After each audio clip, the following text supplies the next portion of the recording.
Hi, I'm Carrie Cassidy from Project Camelot. I just returned from interviewing Captain Mark Richards of the Secret Space Program, and this was my third interview with him.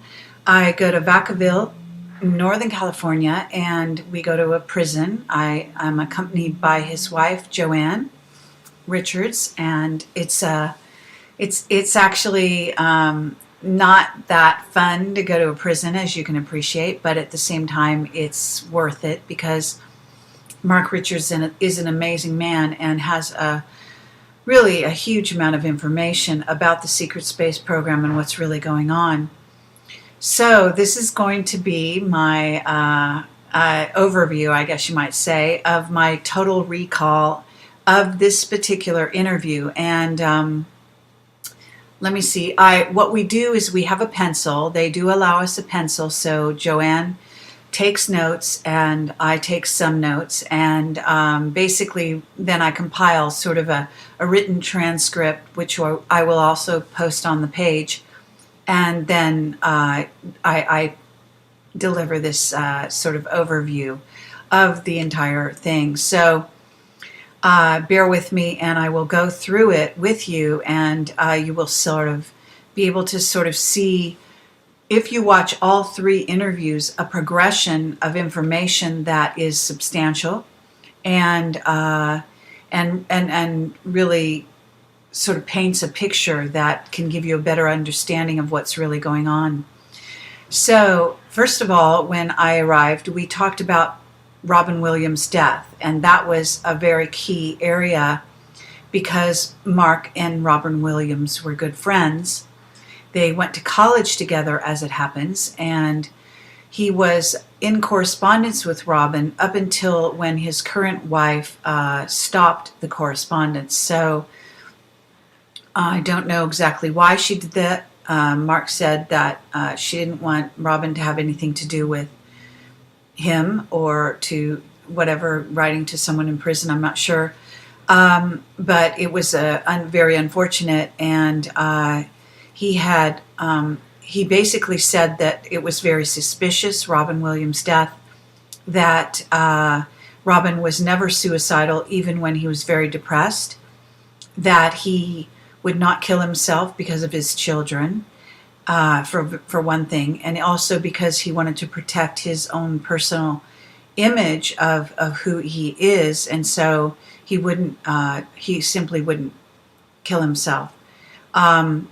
He said he was not the kind of person to go to bed mad, that he was doing things like financially supporting SETI in the background, and that he knew a few of the secrets. He also said that he was a pretty enlightened soul in general. So he also talked about the fact that the reported information on his death did not add up. And he said that if he really was going to kill himself, he would do something much more flamboyant, like jump off the Golden Gate Bridge. But basically, he wasn't going to kill himself. So that's really crucial, and I would say that substantiates the notion that this was an Illuminati hit. He also wanted to say that there were other people that were in the know, like Lauren Bacall. He knew Lauren. He danced with her at a Mark Hopkins event in the past when he was 6 years old. His father was good friends with Humphrey Bogart and Lauren Bacall. Now I'm going to be going through this kind of quickly, so I apologize if it seems like a hodgepodge of information, but this is basically me asking questions and getting his answers, and then sometimes there'll be a time when we go into a little more detail in a subject. So I asked him several times to give feedback on various people out there and information coming through to get his take. One of the things he talked about was, as I've mentioned in the past, in the prior interview, he flew an artificially intelligent, biologically intelligent, not sure how you frame that, spaceship called Minerva, and he was one of the few people, if not the only person, who could fly that spaceship. She comes from another solar system altogether, and she considers herself to be a biological creation the way we are. Although, I guess in essence, she is what you might call artificially intelligent. Artificial intelligence can infect things even if they're not mechanical. He says the government keeps wraps on this and does not think the public can cope with this information and the ramifications of it. He said he thinks it's not an immediate threat on a mass scale. And he described an energy field coming down and infecting a car, for example, a modern car with an onboard computer that can be infected and then sent back to an artificial intelligence source. So he talked about the battle of the AIs, and basically Mark Richards says that yes, that's a reality, very possible that that's going on. He talked about the gas clouds in space. I had talked to Paul LaViolette and asked him about that, and I wanted to get Mark's take on all of that. And what happens is Mark says that there is actually a gas cloud at this time that is moving into our galactic center that's being swallowed the way you might say a baby would swallow, like Gerber baby food, and that there was a chance that the powers that be secret space program is concerned that it might burp out this at some point, and this energetic would actually or could threaten us and our planet. So there was concern about that.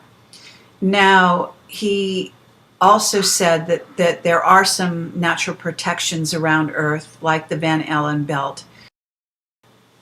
He does not feel that we're going to be protected by ETs if this should happen.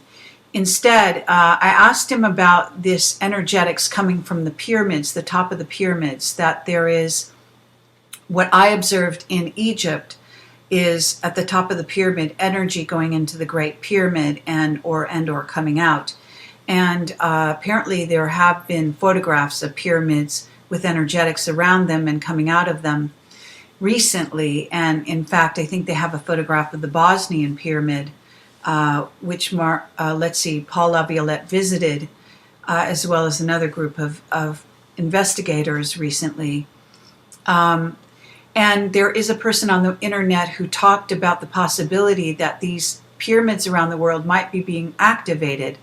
So that made sense to me. And I also think, because I had seen this energetics coming out of the pyramid, although Paul LaViolette, when I told him that information, seemed to think that it was impossible to photograph that, or he hadn't seen that evidence. Whereas I've seen it with my naked eyes, so I know that it's real.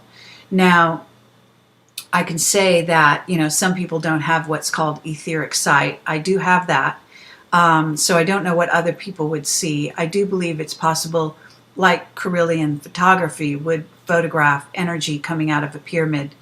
And so, anyway, I ran that by Mark, and he said that that this is similar to HARP, and that HARP is actually a pyramid under the ground, and that he thought that the idea that these pyramids around the world might be activating, as we are also discovering more pyramids, and that linking them up in a sort of protective shield through energetics might actually be something that's going on, or something that the secret space program is working on.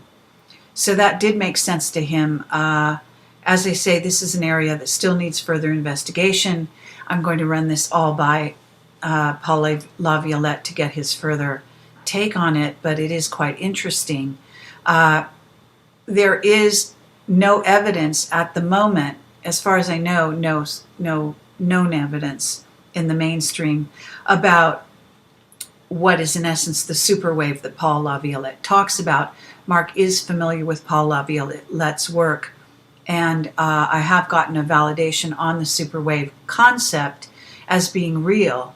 So, but we do have energetics that are happening to our planet at this time. Obviously, we've got an active sun. Solar flares are activating as we speak, and we don't really know what the future holds in that regard. But I will say that it's very possible they're doing various things to try to combat what might be extinction level events, for example, if triggered with regard to our Earth. However, I do not feel that the what you might call what has been called the kill shot from the sun is accurate. In fact, it appears that it's more happening from the galactic center and not from the sun itself. And that has been posited by others as well. So he says the galactic center is also known as Sagittarius A, and again, this gas cloud, as he calls it, contains what he called protoplanets, which are birthing planets and stars the size of Jupiter, several light years across, being eaten by the black hole in the center of our galaxy. And this is happening as we speak.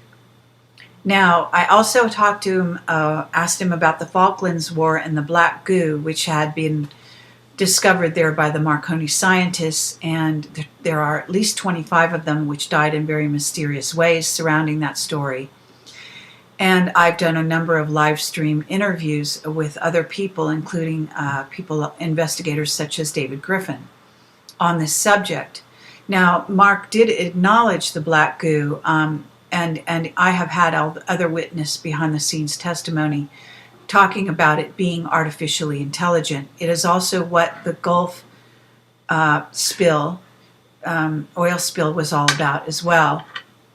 And what they're really combating is this black goo, apparently, which, by the way, is why they're using the core exit. Now, this is not from Mark. This is from other witnesses I have. However, I talked to him about the Falklands War.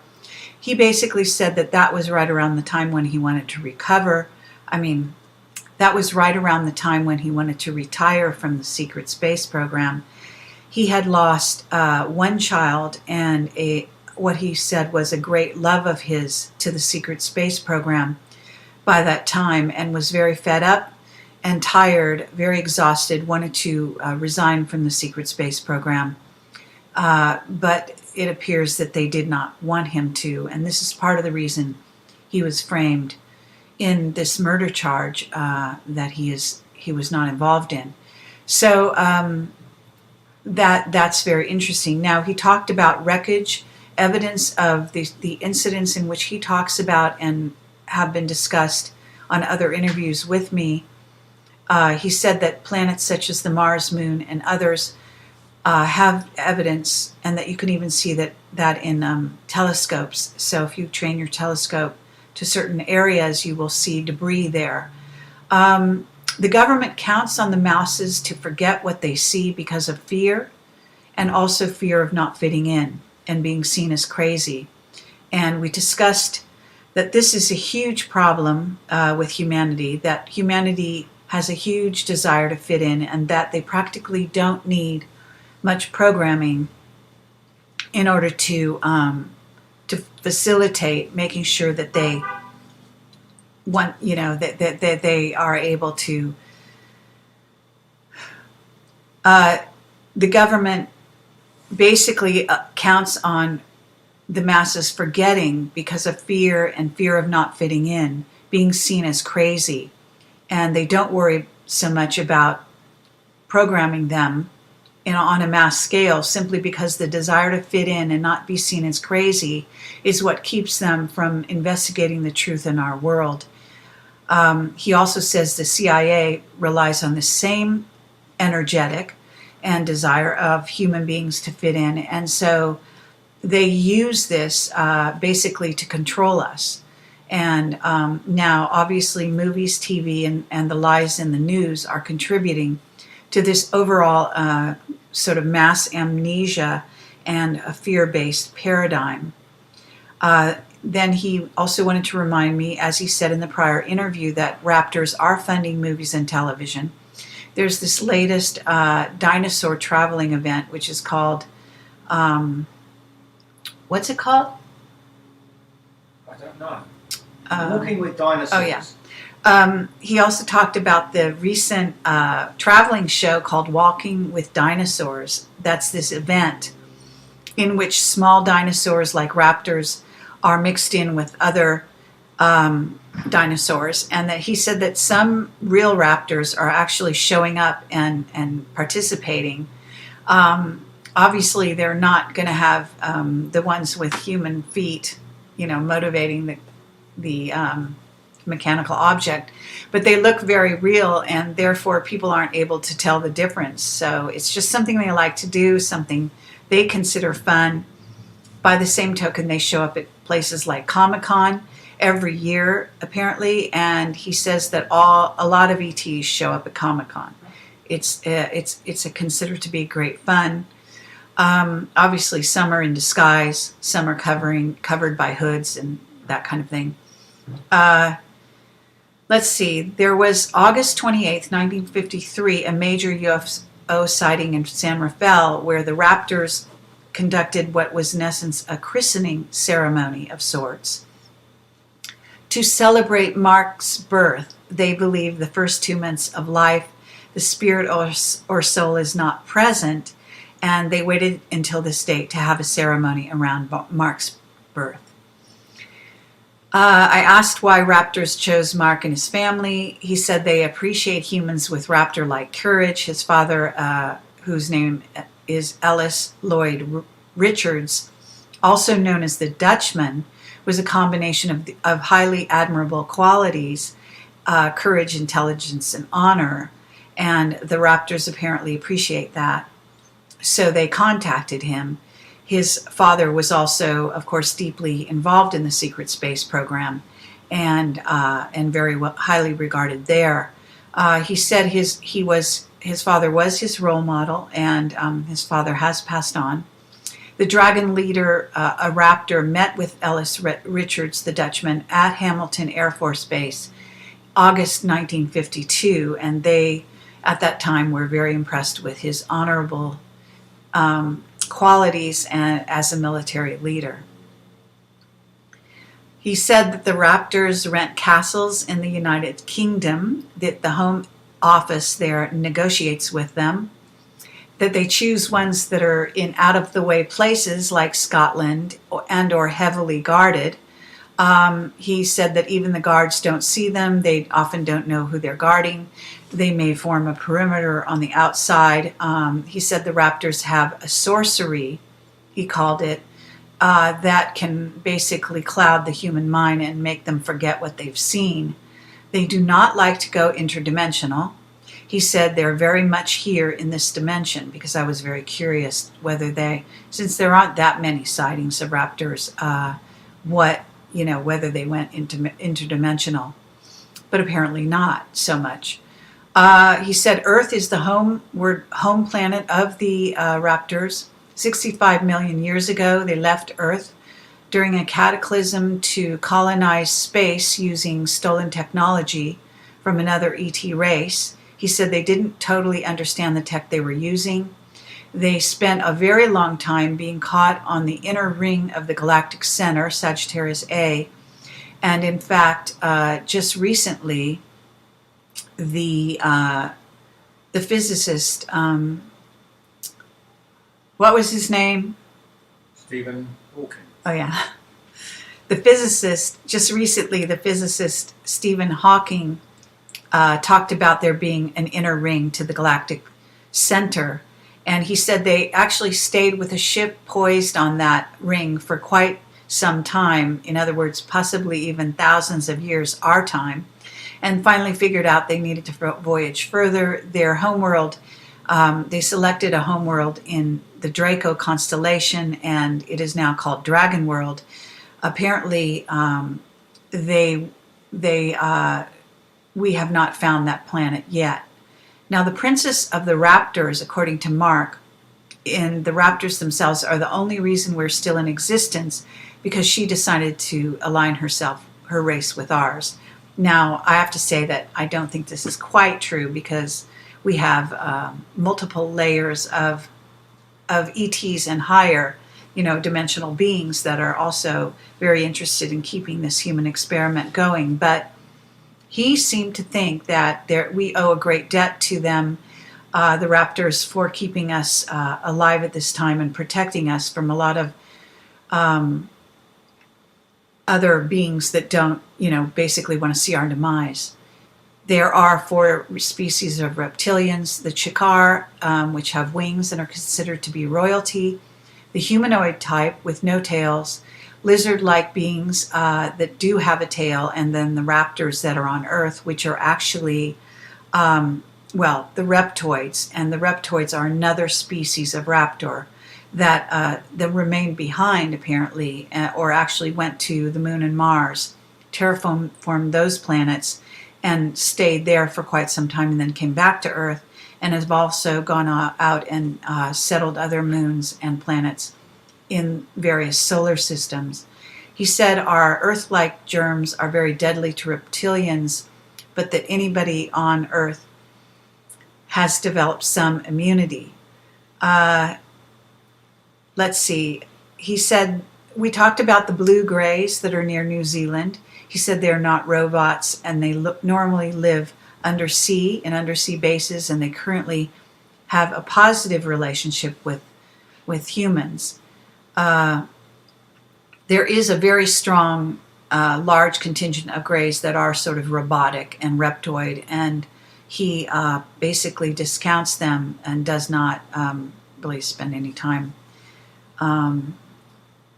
sort of dealing with them. I can say that there are other kinds of grays, and some of which are actual, biological entities that have a history and so on, including the blue grays. Now, as far as the reptoids are concerned, they're descended from the raptors. They developed on their own bases on the Mars and Moon. They look like tall basketball players. They come from royal bloodlines, can hide their tails or have none. They eventually left for further out in space, from Mars and Moon, and they're more susceptible to human germs than we are. I think it's possible that the Japanese royalty, as well as the royal bloodlines, are also possibly related to those particular reptoids. Now, the raptors say there is a serious agenda, apparently, according to Mark. He believes that Ebola is all about eradicating large number of reptoid species. And just to clarify, the reptoids and the raptors are at war with each other. So that's part of why the raptors have aligned themselves with us. They also looked in the future, and this is on my prior interview. The princess looked into the future of her race and saw that if the raptors align themselves with human, they have a very positive future. If they don't, their future is less positive. So at this time, they are honoring their treaties, and they are basically siding and working with our military. Now, the Ebola virus, he believes, is all about eradicating large numbers of reptoid species. He believes they have large bases in both Mali and West Africa. He thinks the West African base was recently decimated by Ebola. And he did say that the reptoids backed Hitler, the Japanese, and are backing ISIS. They break treaties. They're still involved in the Dulce base. They have 1 base in Iran and 3 bases in Africa. They meet in grottos under the Vatican, which is an alien ambassadorial colony under the protection of the Vatican and the Swiss Guard. There are no weapons allowed. They use agents within the human race to weaken humans. And regarding the Swiss Guard, it's important to understand that the Swiss are therefore very much read in what's really going on, obviously. Working closely with the Vatican in this case. He said that a SAR bomb was used in 1961 to blow up an alien base in Russia and the Arctic. He said that Hiroshima and Nagasaki were blown up because of a huge reptoid base underneath those cities, and that is crucial information, and I don't believe has ever been out in any other form on the internet. He said that the Japanese believe their royal bloodline comes from the stars, and he says it is related to the reptoids. He doesn't believe the reptoids are directly involved in the U.S. military, and I would sort of put a caveat here because he has been out of the loop for 30 years. He does get information. He still has contacts in the military, etc. But I also will say that his contacts and his sort of back channel information will come from what we know of as white hats.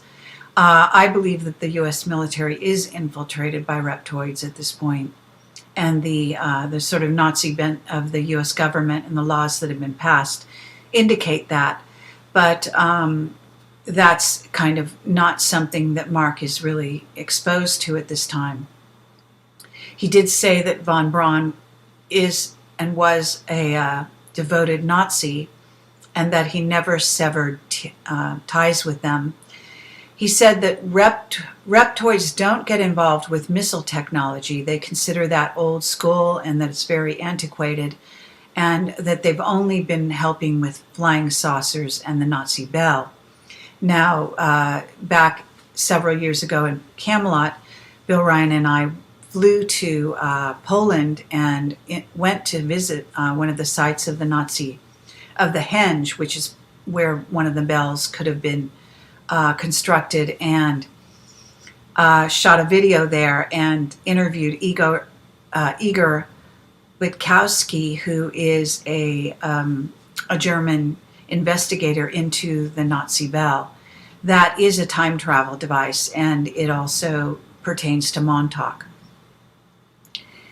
We talked about the Nazis, paperclip, and the atomic bomb, and he said by the time we cleared the Nazi scientists a la paperclip, that the work on the Manhattan Project was pretty much done, that the Nazis didn't leave, most of the Nazis didn't leave prison camps in Europe until December of 1944. He said that the Germans would not have been told what the nukes were for, and so we're talking about the three main original nukes that were created. And then he said that the bombing of Nagasaki and Hiroshima was carried out without their knowledge, but they got involved later in mass producing nuclear bombs.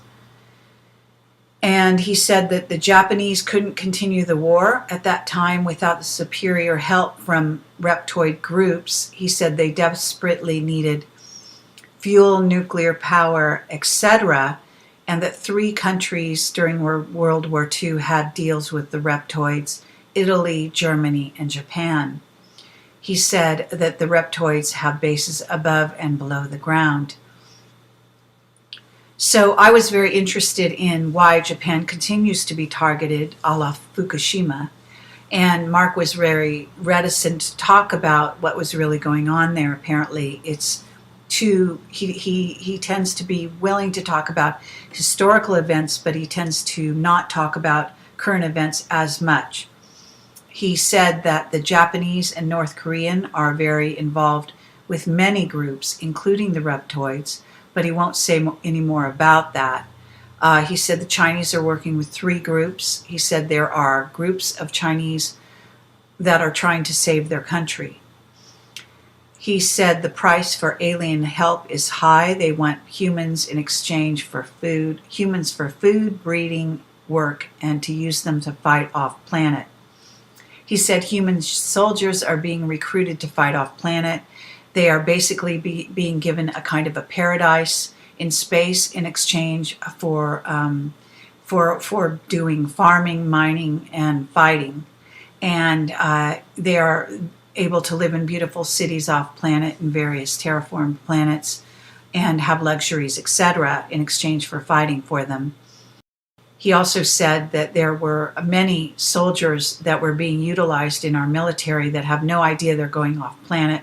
Their minds are wiped multiple times, and they are also They think they're going to Afghanistan or Iraq, but in reality are going off planet.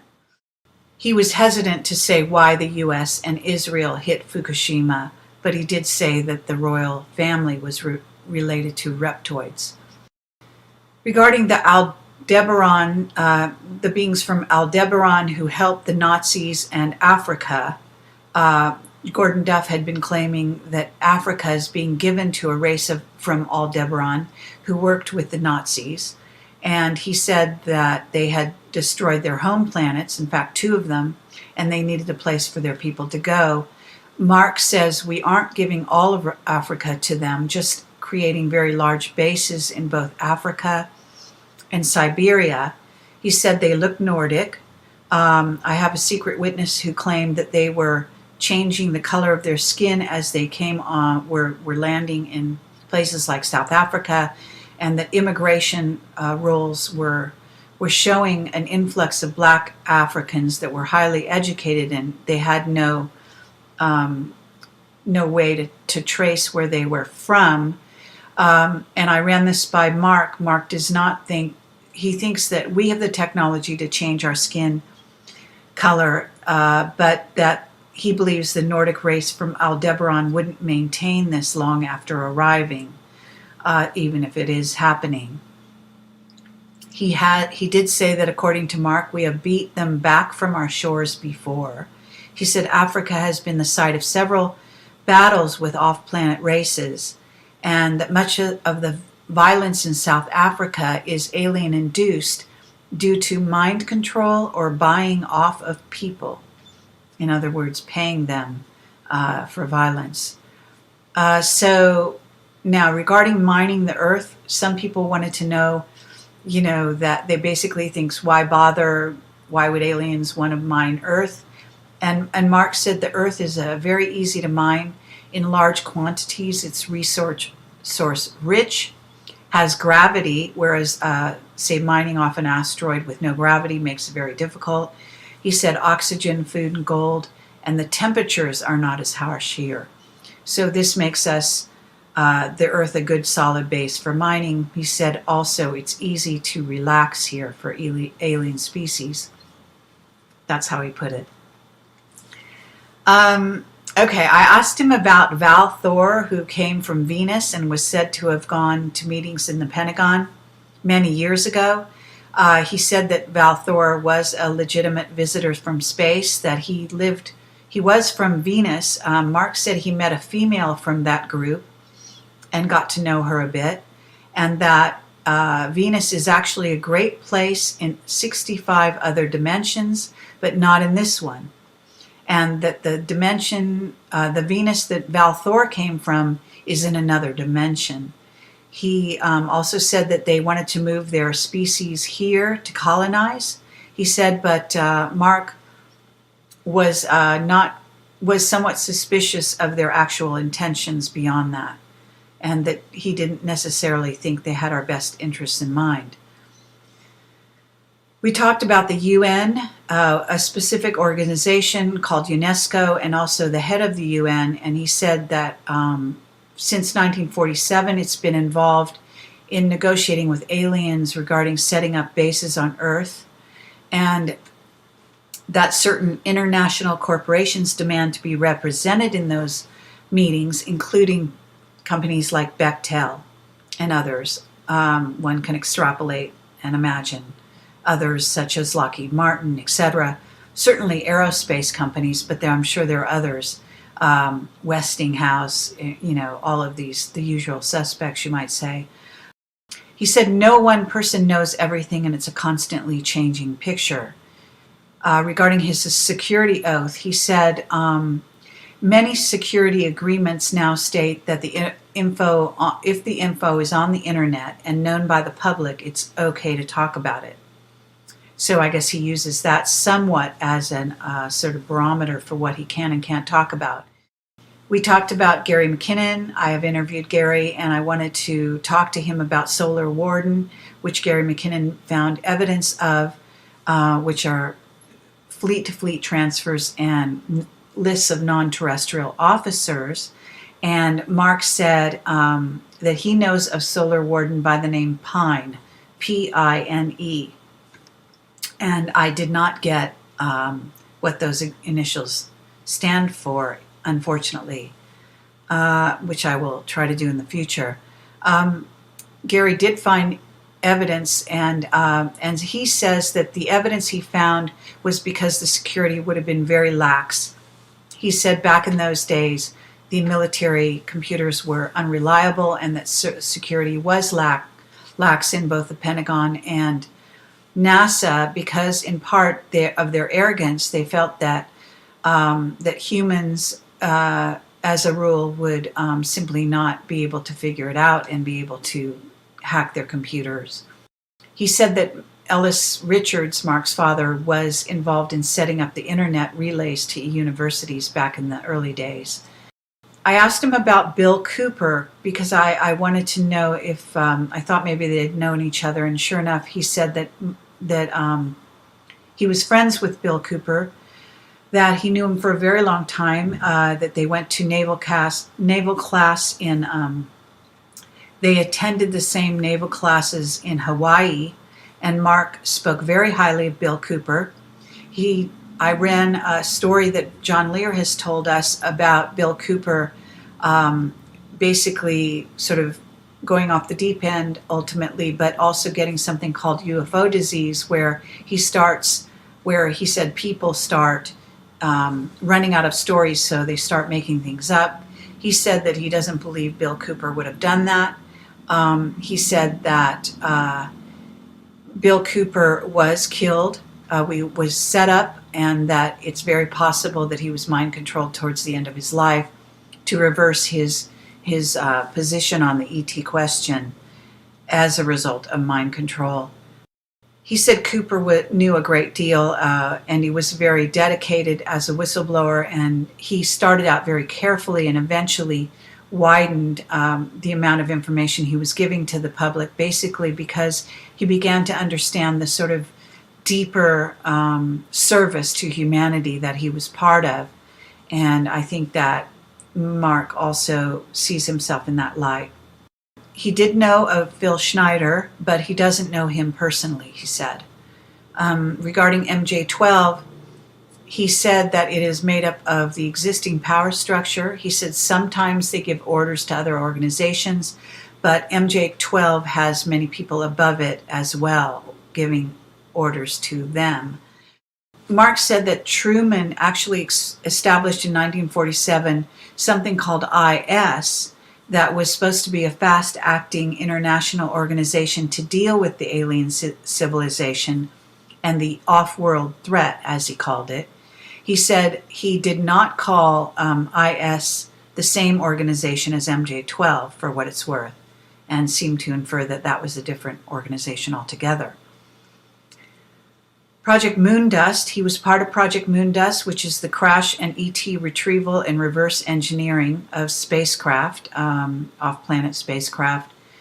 He said he was involved in that.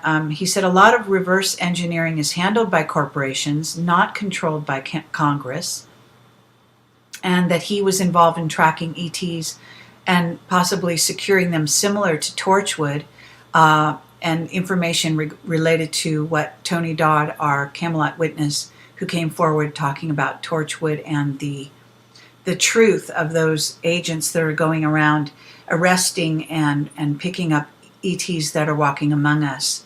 Now, he also talked about the TSA scanners and said there are the dogs that are supposed to be smelling for drugs are actually looking for ETs. They're not looking for drugs. And so contrary to what people think, and the TSA scanners are actually used to determine whether you're human. Not for all the other reasons they say they're using them. I asked him about Danny Casolaro and Promise Software, The Trail of the Octopus. He said he knew Danny Casolaro, and he said yes, he was set up and he was killed. But he was on the right track in regard to his investigations. He talked about corporations supplying parts for the military, how they can't be trusted because a lot of the corporations are working with various ET groups, and there could be back doors. The parts can be designed to fail at some critical juncture or have a built-in obsolescence, and that there are many ET sort of corporate alliances in the background. He said there were numerous electromagnetic entities that are vast and seem to run things on planet Earth. He did not seem to be referring to an artificial intelligence when he reported this, so I'm not sure what he meant by that, and I will have to delve deeper into that statement. He said he knew Ben Rich of Skunk Works, Lockheed Skunk Works, and he also worked with him. Now, I asked him about the Archons, specifically the ET that ran the Dulce base that is talked about in Sean David Morton's excellent book, Sands of Time, which is the compiled testimony from a whistleblower put into fictional form to protect that whistleblower and who's passed on and his family, actually to protect his family, to protect the whistleblower's family. Mark has read the first book, liked it very much, and said it's mostly accurate. I asked him whether the ET that was running the Dulce base was actually an Archon, because the description of him sounds very much like the description that I understand to be Archons as described in the Nag Hammadi texts and elsewhere. And he said either that or an Aldebaran. He said it was from a race that claimed to be from two royal houses that claimed to run our solar system. He does not necessarily buy that, though, that the royal houses are running our solar system. He talked about the lumping together of all one species, various ET species under one, and that does an injustice to many of the species and to our understanding about what's really going on. And one example of that I brought up was the tall whites, because there have been a lot of articles recently talking about the tall whites, even on Veterans Today, that have a misconstrued notion that the tall whites were working with the Nazis. And in fact, they were not. They're a different group, and they have bases in Nevada. They do work with our military from time to time. They are a non-aggressive race of beings, very well described in the Charles Hall books called Millennium, something about Millennium, and I will get the title and put it here. He said that the tall whites keep to themselves, are not threatening to humans unless provoked. And lumping them in with the so-called those from Aldebaran, the Nazi group, is a great injustice to that particular race of beings. Mark was present at the Interstellar Treaty Conference, but he considers himself to have been a soldier, and he doesn't know all the ET races or the committees that were present. That is referring, I believe, to the Exeter Conference that he reports on in his written reports that are published on the EDH website. That's the Earth Defense Headquarters website, which is maintained and created by his wife, Joanne Richards. She's also a speaker on the circuit, talking about Mark and compiling those reports. They're excellent reports, by the way, and I highly recommend people interested in Mark Richards and his testimony get hold of those reports. Obviously, she does charge for them. It takes a great deal of work and trouble to create those reports, and they're very low priced. That money does help support Joanne while Mark is in prison, and keep their operation going. Androids. There are many androids that are a risk. We have a risk of them replacing those in power. He acknowledged that risk. He said the Joint Chiefs are checked weekly and give up what he called biological material to verify that they are still human. He said that there are also androids in the Congress and that certain members may have been transitioned into androids, or replaced by androids, however you want to put that. I asked him about Amarna in Egypt, which is, I believe, the site of an atomic bomb relatively recently in history, to cover up the evidence of the kingdom of Akhenaten and Nefertiti. I went there in person and saw the devastation, and have also recall of the beauty of that place from the past. He agreed that King Tut is not their legitimate biological heir, and that Akhenaten and Nefertiti were two different ET races, which is something I basically came across on a psychic level, and was curious whether he would substantiate that from his own knowledge. He said that the New World Order destroys and covers up ET evidence from before 10,000 years ago all over the earth to keep humans in the dark about their history. And along those lines, we talked about Septepi, which he said is an almost nearly undisturbed gate system, a system of stargates, and that there are carvings on the various pillars there depicting beings from various planets. Many are not human, some in full spacesuits and armor, like the raptors are depicted on those pillars. He said it was once buried 8,000 years ago by the humans. He said that it might be buried up again in the near future, and that if that happens, humanity will be set back significantly. He wanted to make very clear that it is a gate complex and not a temple, and that they are active gates leading to multiple off-planet destinations and homeworlds of various races. He said that the governments and New World Order do not want people to know about this place, and that there are many other important ancient sites in Turkey that they would like destroyed or hidden, that contain a great deal of important knowledge for humanity. There are two different races from Sirius, the blue humanoids, which are a positive race, and they're a very tall blue race that I tapped into when I was traveling through India. I was able to time travel back in time and was seeing that blue race in abundance there at that time. The reptilians are also a race of reptilians that are from Sirius, and they can be difficult, as he put it, but they helped the Babylonians way back in time. This basically sounds like a branch of the Anunnaki called the Syrian Anunnaki, and those reptilians are depicted on the temples in Egypt as well. He talked about three authors, Gene Roddenberry, Arthur C. Clarke, and Isaac Asimov. They were all read in on the secrets and wrapped them into their novels. He said his father knew all three. He said Mark knew Arthur C. Clarke.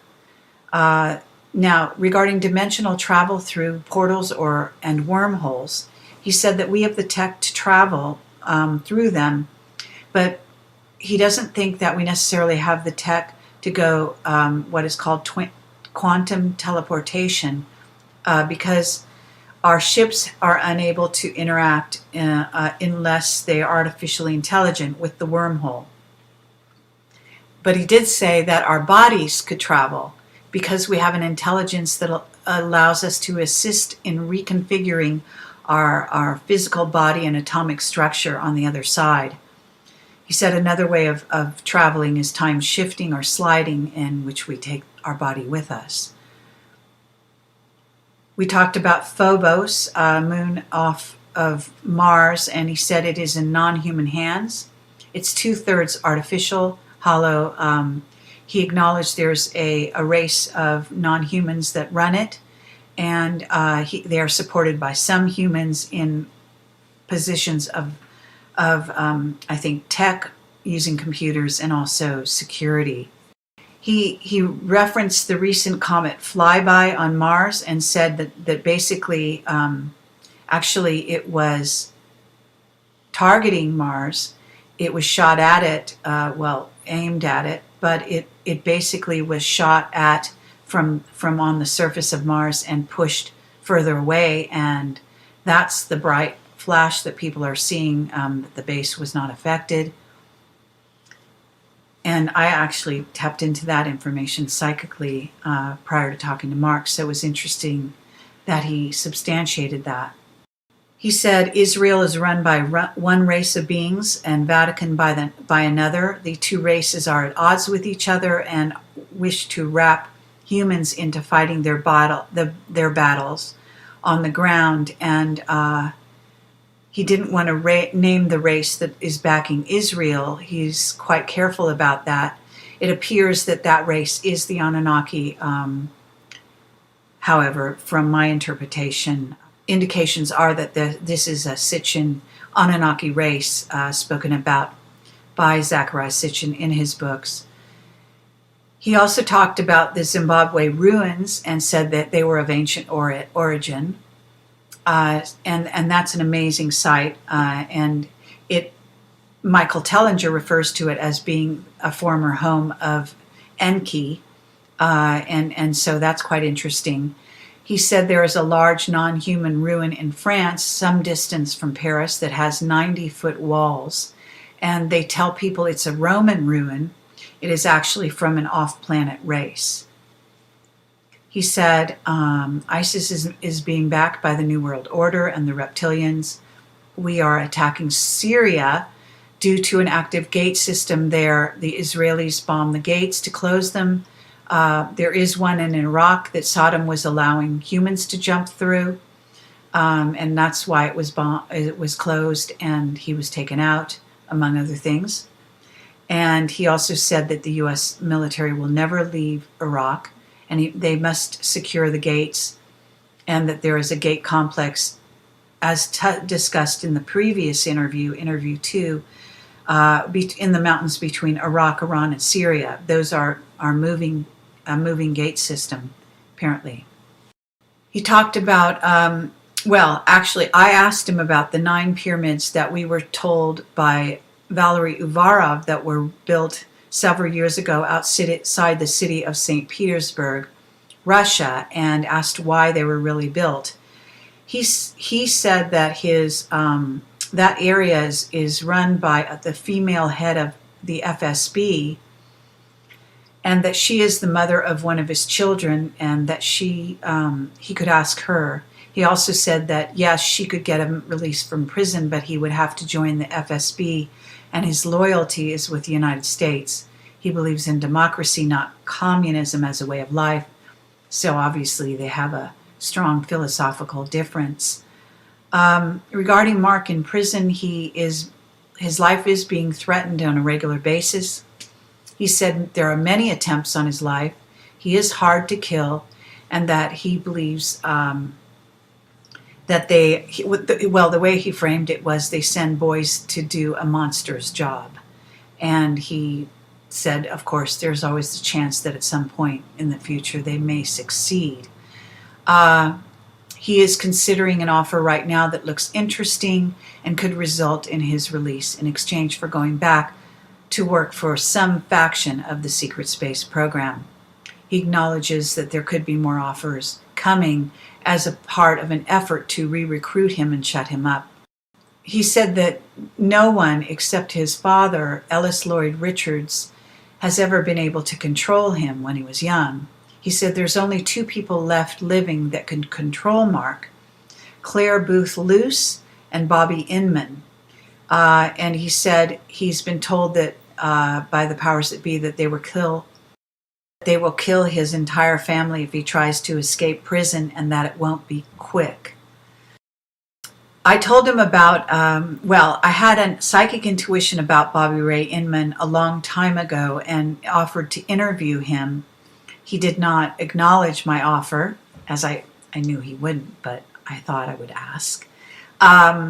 He said that he knows Bobby Ray Inman well, and that he's one of the most in-the-know people on the planet.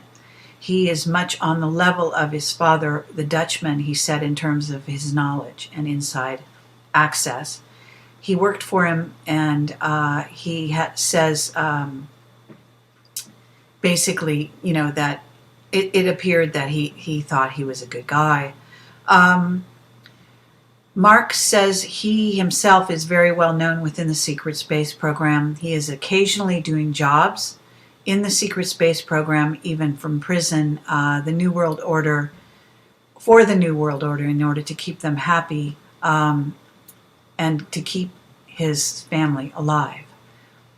Regarding Captain K, Randy Kramer, who I recently interviewed, I wanted to get Mark's take on some of his testimony. So I described, where he was based on Mars and his level of knowledge. Mark is skeptical that his commanding officer would support his disclosures. However, he does acknowledge a huge problem with the VA and soldiers in large numbers that are not accounted for in years of service and not reflected in their books, and that they may have been serving in Iraq or Afghanistan and basically going off planet. Many were likely to be mind wiped multiple times. They're very screwed up as a result, and they actually had been based off planet and don't realize it.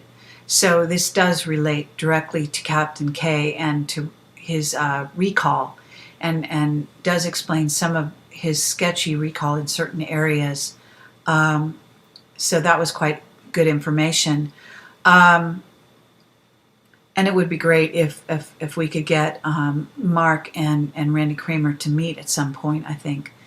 And that interview with Randy Kramer is, again, was done on live stream, is a video interview with him. He was a Marine based on Mars for, 17 years, and then another 3 years on the moon, I believe. Okay, we talked about the recent crash of the space shuttle, and he said that there are other vehicles, including the space shuttle, that had crashed and that were being interfered with to basically put a damper on the public attempts at a space program to create fear in the masses. We also talked about MH Flight 370, and he said it was pushed into a dimensional shift because 4 people on board, and one in particular, was building a time-shifting machine that was too accurate, and they had to take them out because they didn't want them to get into the hands of the Chinese, or their work to get in the hands of the Chinese. He said that they take out commercial airliners with impunity. They consider it worth it, regardless of the collateral damage to other humans. He said as a result, if he ever gets out of prison, he would never fly commercially because it's far too easy for them to take him out. He also urged me not to fly commercially, for what it's worth. He said 6 commercial planes were taken out in the last few years, including Swiss Air and John Kennedy's plane. He was killed by a nearby plane that had laser technology on board, and it had nothing to do with his personal life. He said he was an excellent pilot, and that he and his wife were very good people. Talking about the Hadron Collider in Japan that they're currently building, he said they're building it and they're paying to build it because they want the jump technology. He also referenced that there have been several cases of what he called first contact scenarios here on planet Earth with various ET races, more than people would imagine. He said that sometimes they show up at places at night like car lots, and they are interested in meeting the humans, and then what happens is it ends up in a shootout, and as a result our relations are soured with whatever race that was. He says that happens many times on our planet. We talked about the banking collapse after 2008. He said all the small banks were taken out because they keep records, good records, and that the New World Order doesn't want evidence of alien investment in banks to surface. He said there's more alien money than drug money, and that sometimes as much as 300 million or more a day is coming into banks. We also talked about the Iraqi dinar slightly. Whereas he's not really familiar with what's going on there, he likened it to what happened in Lebanon. He said that situation went on for 20 years. And so he acknowledged that it probably wasn't going to pan out the way people think it is. And maybe that was a somewhat cautionary note. So at this point, that's the sum total of what I got from him at this point. I want to thank everyone for listening to this interview recall, as it were. And you can see a written transcript of the overview points that I'm covering here on the website from our from our kind of collaborated pencil notes that we took during the interview. And hopefully we will be able to talk again in the future. I do want to say that the letters I've been writing to Mark, some of which have disappeared, he never received them. Also, he apparently has written a number of answers to previous questions that we sent to him, and none of those answers arrived in the mail to me. So that's the situation. He believes they're trying to cut off his access to outsiders and to being able to talk to people via the mail. So this is in part why I need to go in person and see him in order to get further information. I want to thank Joanne Richards for making this all possible and for her excellent website, Earth Defense Headquarters, that contains many wonderful reports written by Captain Mark Richards. And if you're interested, please do go there for more information. The URL will be posted on my page where I'm publishing this interview. So thank you for listening, and I appreciate your support. If you did enjoy this interview, I have to say that Camelot is in great need of funding at this time to support our operations, to pay my webmaster, and to help pay my bills, and also, as it happens, my flight to China so that I can speak there. So I hope that you will continue to support Camelot, and please feel free to email me your responses to this interview and to others on my website. Thank you.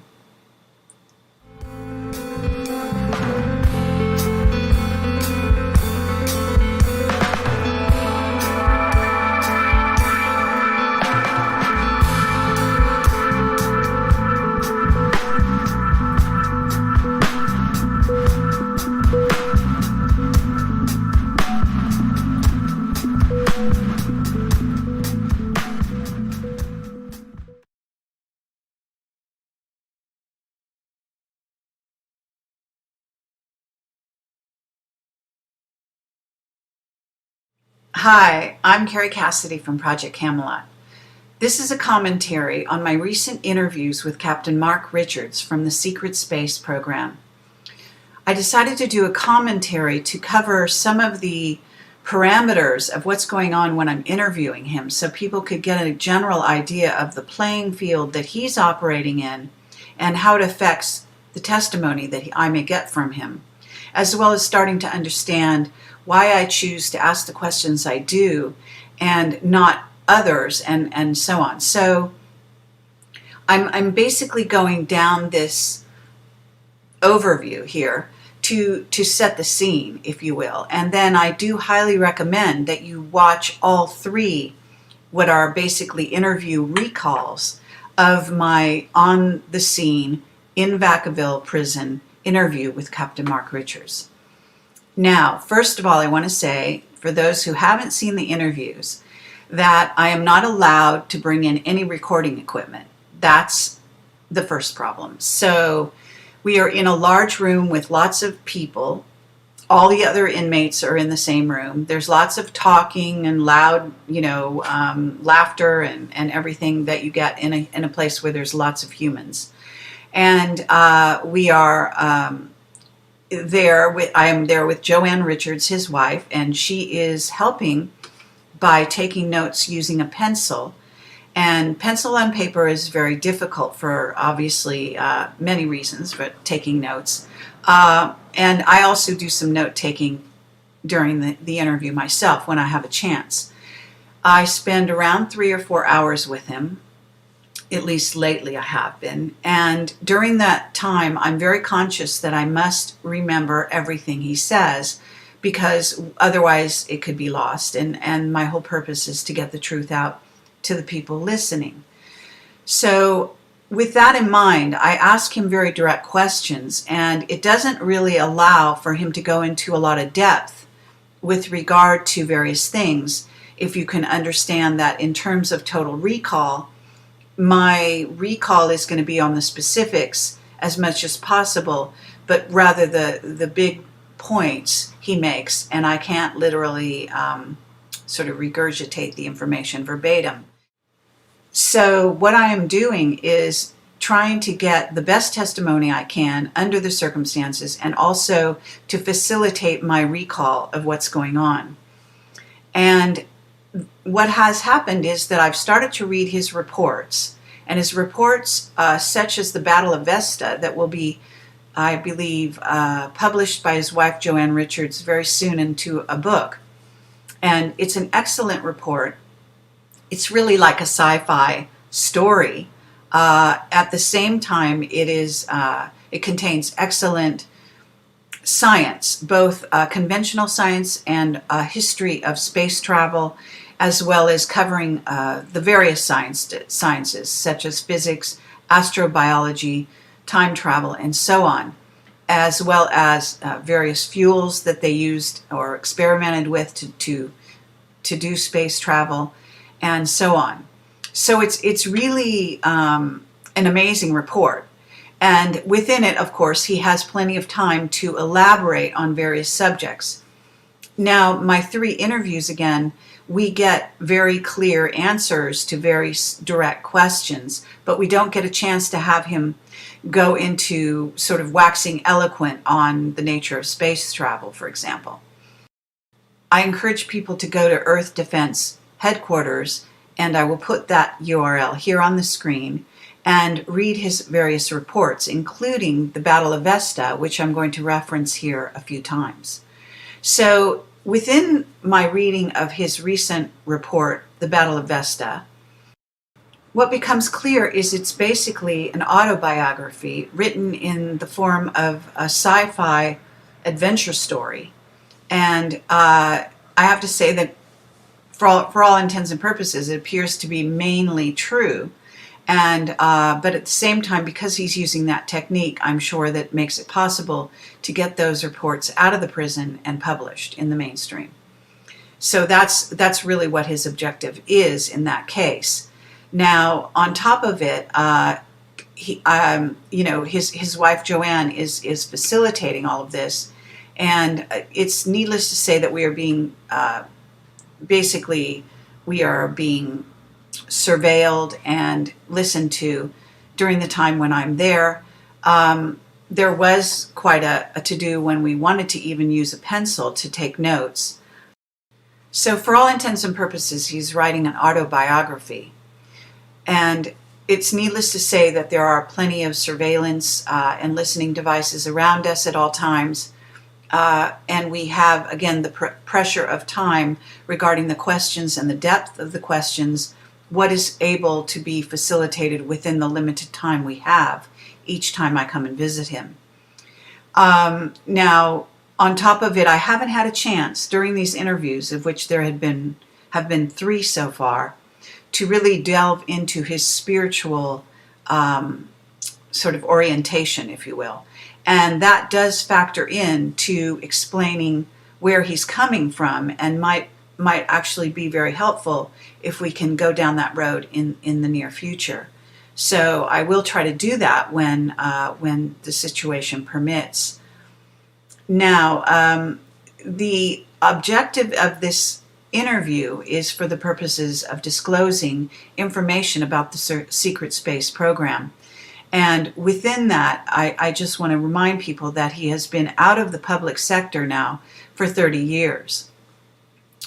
One of the things that is also key is that within the Battle of Vesta, in writing his autobiography, he's describing himself in ways that are very useful in trying to understand how he comes across in the interviews and who he really is and how he is known within the secret space program, within the New World Order, and why they might have been motivated to frame him in such a bizarre fashion, which is a story in itself, and I'm hoping to get more on that subject from Mark in the near future.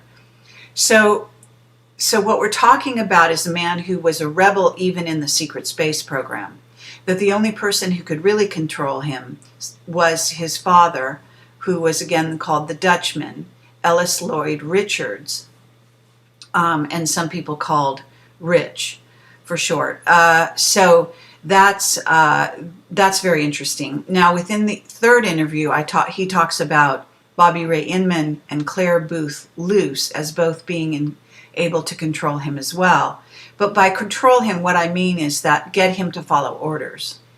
And in the Battle of Vesta, you'll see him becoming a rogue sort of pilot in a certain sense. Ultimately, what he does is he makes an executive decision that concerns the life of people around him, including saving humanity. And he's often, I would say perhaps he's always been victorious in this sense, and obviously he's kept himself alive in the process. So in not following orders, in some cases he was actually told behind the scenes through a certain process not to go ahead and not follow orders, as was his sort of inclination in certain cases where he felt that the orders he was being given were not really going to handle the situation properly. So that's important to know because we're dealing with a person with a strong rebel gene, and that's a term that I coined and have spoken about. In other words, the idea that you must have a rebel gene in order to basically wake up as a human at this time and to create change on the planet. Now, the other thing that is important to understand is the playing field that whistleblowers operate in general, and this will apply to not just Mark Richards, but all the whistleblowers that Camelot has certainly interviewed and others out there. So it can be very useful to those listening to kind of keep this checklist around for those purposes of understanding what you're really getting. On the first place, it's important to understand where their loyalty and priorities and allegiances lie. For example, where they are placing their loyalty, and first and foremost. Now, that would be sort of a laundry list, but it would begin with family, friends, loved ones. After that, obviously, or along with that, is their own lives. So they want to stay alive in the process of disclosing, and they want to protect the lives of the loved ones around them. And certainly Mark Richards is no exception in this case. What I would say is, with regard to most whistleblowers, the more family or extended family they have around them, the more loved ones they have, will be the more sort of strings they have attached to them that will take a priority, let's say, over truth. So within that, there's also the aspect of whether he's a patriot or not. And he's obviously a very staunch patriot for America and England, and within that, the wider sort of alliance, which makes up the secret space program of which he is a part. And then, of course, his dedication to telling the truth as a duty to humanity, and also the parameters of country, planet, solar system, saving the human race, and his allegiances within that. Now, also within that will be his alliances with various off-planet races and where they are coming from and where he aligns with them. So he's obviously not going to betray confidences either with off-planet races that he's aligned with and or with humans that he's aligned with, even within the secret space program or outside of it, say friends and colleagues in service to humanity as well. Now, there's also the the idea of what is his so-called version of God or religious views or spirituality, and how does that understanding that he has weigh into all of the above that I've just spoken about. And then again, there is on top of all of that, his overall agenda for coming forward. In Mark's case, I believe he's doing the disclosures, and he's actually said so. He's doing these disclosures so that he can get out of prison. And that he feels in pushing the envelope that he may become, to some degree, a nuisance, but at the same time be dedicating himself to the service of humanity in light of the fact that he has been locked up for 30 years. And also disclosing information that he feels humanity needs in order to fight the battle, the ongoing battle with various off-planet races that would rather take over our planet, weighing their desires to use us as food and in other ways. So, and all of those ways have been detailed in these interviews with Mark. So it's important to take a look at all of that. So with that's kind of the playing field he's operating under. Now, on top of it, there is a political playing field. So whereas most people think in terms of politics on planet Earth, they don't wrap in the politics of off-planet races who are interacting with Earth at present time, as well as interdimensionals, etc. And so all of that weighs in on how Mark is going to be reacting to my questions, giving information, and withholding information. So within that, I would say that in light of the Vesta report and other reports that I've read, I would say that Mark is telling very little compared to what he really knows, although he's certainly doing his best under the circumstances to answer my questions as honestly as possible. Now, as far as pushing the envelope with regard to his disclosures, it's important to know that he feels this disclosing of truth may facilitate him getting out of prison. In other words, the more he talks, the more chances there are that they might want to reconsider and bring him back in on a full-time basis to working for the secret space program under his a more active security oath, as it were, and to keep him busy, in essence. The idea here being that they want to keep him off the radar of the masses and away from the public in relation to these interviews that I am conducting. So he's got an interesting balance that he has to keep, and at the same time, in pushing the envelope, he can't push it so far as to have them want to take him out or take out family members. Now, there is another issue here which has to do with the fact that he was attacked the morning before I met with him the other day, and so there is clearly a certain amount of rogue players out there that are operational within the prison system that are being facilitated to actually attack him and try to kill him. So that is going on. So far, he is holding his own in that regard, but it's worth noting. On top of that, there is the issue of leverage, keeping him alive, and what kind of leverage he might be utilizing in the back channels to sort of make sure that they basically can't just outright kill him. And it seems to me, although I don't know what this leverage may be, that there is leverage. And it may be in the form of knowledge that he has put out there to other parties who are then told to release the information if for any reason he is killed, and things of that nature. This I don't know for sure, but I can say that it's a likely sort of conclusion that one may draw under these circumstances, that a person like him would find it very advantageous to have some form of leverage, back channel, that will keep him alive in prison.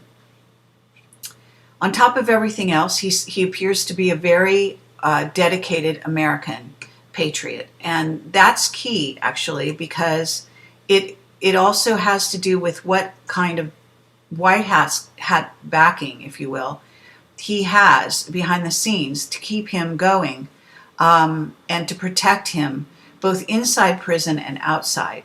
So, and then also to protect his family members. So this is key. And the other thing to think about is that in what would, for example, motivate him to tell me a falsehood, for example. And that is always a question with all whistleblowers. Now, most whistleblowers that I end up interviewing, the reason I interview them is because I get a strong sense that there at least some of their story is true and that it resonates. And I cannot account for all of their story, and I cannot say they never tell any untruths. But I can say, for the most part, their heart is in the right place, and they would only tell sort of disinfo enough to keep themselves alive, so to speak. And it's always a balancing act. Now, one of the things that would motivate him would be to tell a falsehood, would be to do things like steer countries or various races down the wrong path, ones that are listening and paying attention to these disclosures that we are having, and that he might want them to think one thing when it's something else is true. So that would involve the Russians, possibly the Chinese, certainly various races such as the reptoids, etc.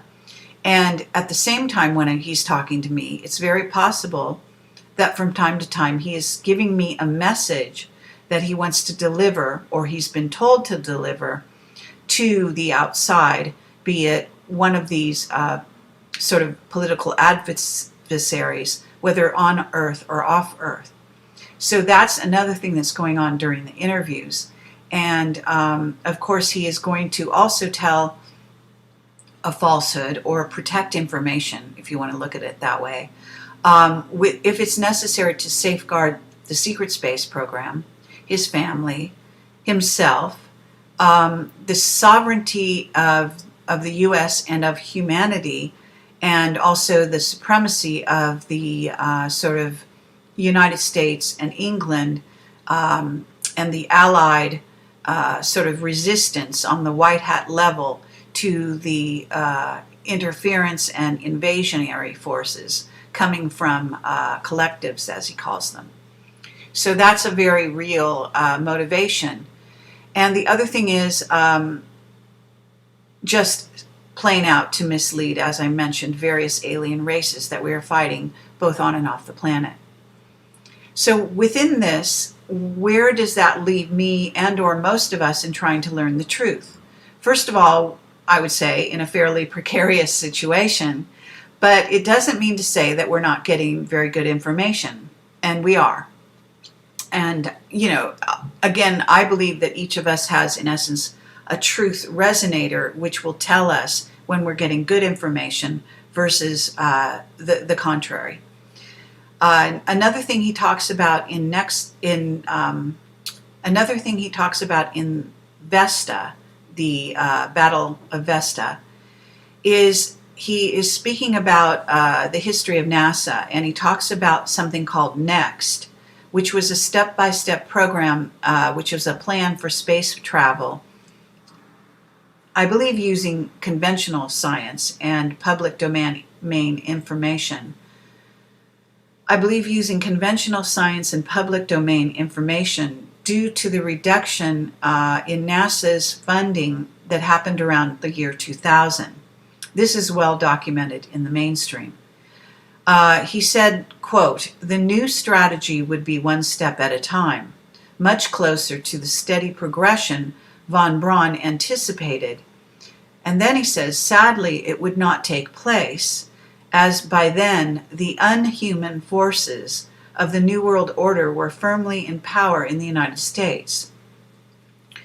That's key, and that's a very interesting way of putting things, and I don't know, I have to say that I don't think unhuman, the use of the word unhuman, is a typo, but I do question whether he actually meant non-human, forces.